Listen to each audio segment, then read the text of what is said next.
Mississippi. It's Cruisin the Coast. That's where we are, right across from the Moss Point City Hall, just having interviewed the mayor, Billy Knight of Moss Point. Now we welcome Troy Ross. He's a member of the Jackson County Board of Supervisors. Troy, thanks for coming on. Yeah, it's good to be here with you.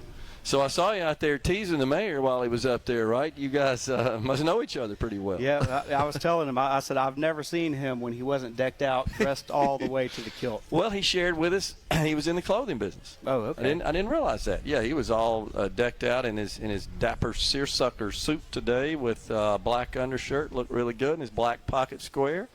But he was talking about how he views this event, Cruisin the Coast, as kind of another Christmas, thinking about when he was in the retail clothing business, how Christmas was their big time of the year. I know for many of those merchants, they do half of their business for the year at Christmas. So this is a huge shot in the arm, is it not, to these communities and the county as well? Who would have ever thought 25, 26 years ago when they came up with this idea that it would turn into an economic driving engine like this is? Incredible. It's amazing, really. And I mean, the folks that put it together, and Woody Bailey, yeah, it's an amazing job that they do. Awesome. What's going on in the county? What do you got to share with us there? We've got a lot of things that are on the way and a lot of things going. And I listened to some of what you talked with the mayor and Trent Lott International Airport.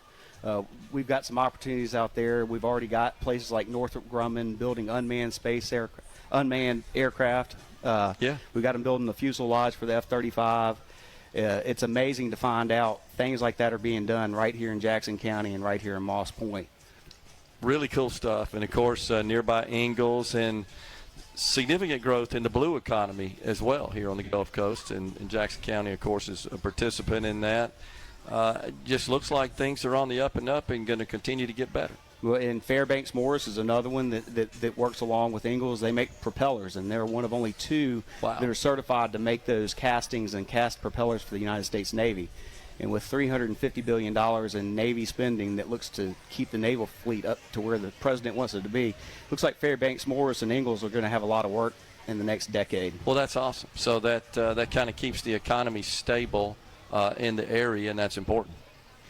So a lot of counties are getting an earful from the residents on the reassessment of property values and maybe their property taxes going on. How did you guys handle that situation? That's one of those things that you hate when it comes around, but it's a requirement, and DOR requires you to be within 85% to, I believe, like 120% of a real value.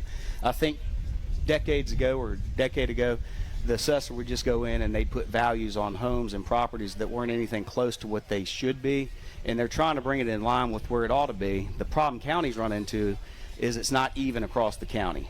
Okay. So a value may go up 20% in one city, and a value may go up 2% in another city. Okay. And in a county like Jackson County, 60% of our ad valorem tax comes from industry.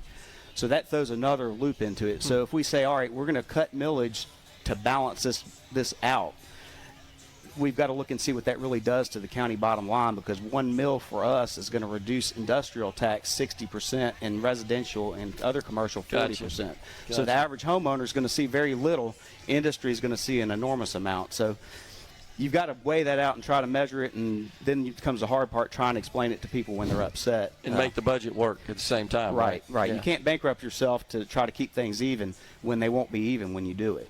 What are some of your needs? I know at the county level, as well as the municipal level in general, infrastructure is always a major part of your responsibility.